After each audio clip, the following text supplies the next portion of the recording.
برشلونة يضع اللمسات الأخيرة لإعلان صفقة حمزة عبد الكريم. نهاية حقبة الهداف. ليفاندوفسكي يودع برشلونة ويختار وجهته الجديدة. عقبة مالية تؤخر صفقة ساليناس. برشلونة يتمسك بجوهرة راسينج سانتاندير. صفقة دفاعية من العيار الثقيل. برشلونة يراقب فان ديفين. وإذا كنت من محبي ومتابعين نادي برشلونة، لا تنسى الاشتراك في القناة وعمل لايك ومتابعة لصفحتنا. وهيا نبدأ الفيديو بالصلاة والسلام على رسول الله صلى الله عليه وسلم. برشلونة يضع اللمسات الأخيرة لإعلان صفقة حمزة عبد الكريم. يستعد نادي برشلونة الإسباني للإعلان عن التعاقد النهائي مع المهاجم المصري الشاب حمزة عبد الكريم، بعدما فعل النادي الكتالوني بند الشراء المتفق عليه مع النادي الأهلي عقب المستويات المميزة التي قدمها اللاعب خلال فترة إعارته مع فرق الفئات السنية في البارسا. وبحسب ما كشفته صحيفة موندو ديبورتيفو الإسبانية، فإن برشلونة والأهلي يضعان اللمسات الأخيرة على الإجراءات الإدارية المتعلقة بالصفقة، حيث يتم حالياً تبادل الوثائق والمستندات الرسمية بين الطرفين، على أن تصدر الموافقة النهائية خلال الأيام القليلة المقبلة، مع استكمال جميع التفاصيل قبل 30 من يونيو وفقاً للاتفاق المبرم. وكان الأهلي قد أعلن رسمياً تفعيل برشلونة لخيار شراء حمزة عبد الكريم مقابل 1,5 مليون يورو، إلى جانب متغيرات وحوافز إضافية مرتبطة بمستقبل اللاعب وتطوره داخل النادي الإسباني. ويعد حمزة صاحب 18 عاماً أحد أبرز المواهب التي لفتت الأنظار داخل أكاديمية برشلونة، بعدما قدم مستويات قوية مع فريق جوفن الأي، ليحصل على ثقة مسؤولي النادي الذين قرروا الاحتفاظ بخدماته بشكل دائم. وفي تطور يمنح جماهير برشلونة مزيداً من الحماس، أشارت تقارير صحفية إسبانية إلى أن اللاعب سيشارك في فترة الإعداد للموسم الجديد تحت قيادة المدرب الألماني هانز فليك، وسط قناعة داخل النادي بإمكانية منحه فرصة لإثبات قدراته مع الفريق الأول. ويتميز حمزة عبد الكريم بروحه القتالية وشخصيته القوية وقدرته على المنافسة رغم صغر سنه، وهي الصفات التي جعلته واحداً من الأسماء الواعدة التي يعول عليها برشلونة في مشروعه المستقبلي. نهاية حقبة الهداف. ليفاندوفسكي يودع برشلونة ويختار وجهته الجديدة. حسم المهاجم البولندي روبرت ليفاندوفسكي مستقبله بشكل نهائي، بعدما قرر إنهاء مسيرته مع برشلونة وبدء تحد جديد في الدوري الأمريكي، ليسدل الستار على فترة مميزة قضاها بقميص البلوغرانا، شهدت تسجيل العديد من الأهداف وترك بصمة كبيرة داخل النادي الكتالوني.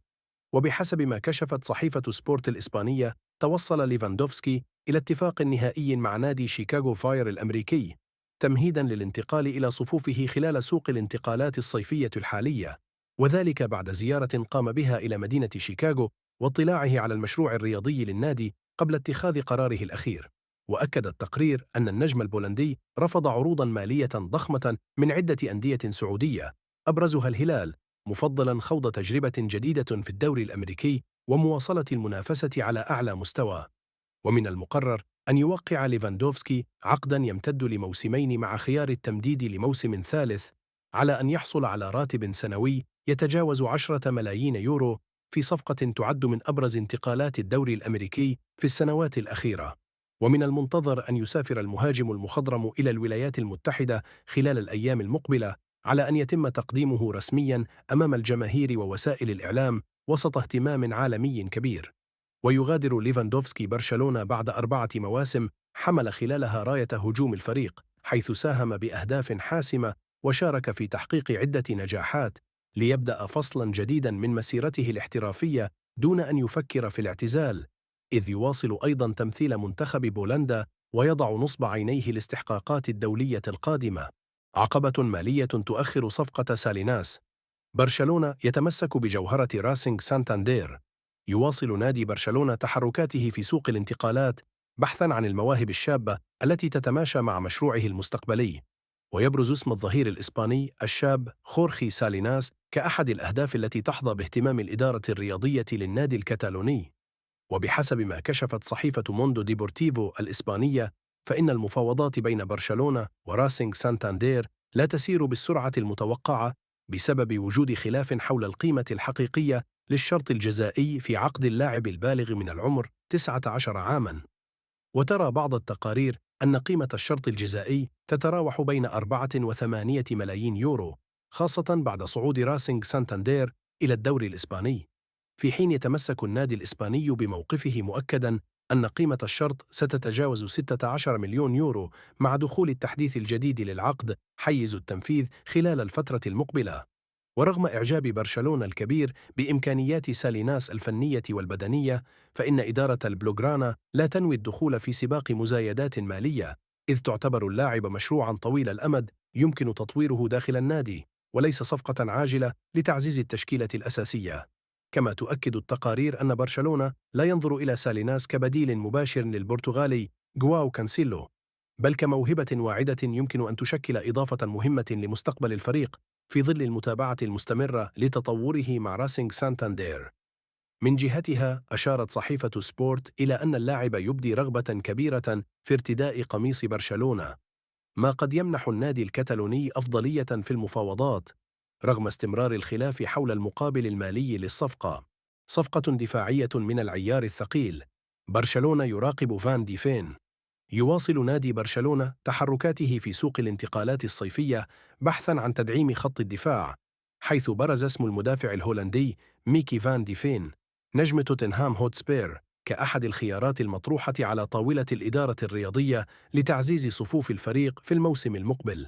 ووفقاً لتقارير صحفية إنجليزية وإسبانية، دخل برشلونة سباق التعاقد مع صاحب 25 عاماً في ظل الإمكانيات الكبيرة التي يتمتع بها اللاعب، سواء في مركز قلب الدفاع أو الظهير الأيسر، إلى جانب سرعته وقوته البدنية وقدرته على المساهمة هجومياً.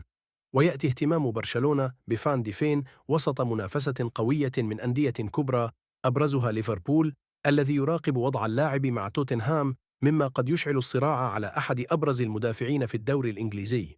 ورغم اهتمام النادي الكتالوني، فإن إتمام الصفقة يبدو معقداً للغاية بسبب المطالب المالية الضخمة للنادي اللندني، إذ تشير التقارير إلى أن توتنهام يطلب مبلغاً يتراوح بين 80 و115 مليون يورو للموافقة على بيع مدافعه الهولندي، وهو رقم يمثل عقبة كبيرة أمام برشلونة في ظل سياسته الحالية المعتمدة على التوازن المالي. ويملك فان ديفين عقداً طويل الأمد مع توتنهام، ما يمنح النادي الإنجليزي قوة كبيرة في المفاوضات، ويجعل رحيله هذا الصيف أمراً صعباً ما لم يصل عرض استثنائي. ورغم صعوبة العملية، فإن اهتمام برشلونة يؤكد رغبة الإدارة في تعزيز الخط الخلفي بلاعب يمتلك الجودة والخبرة والقدرة على التطور.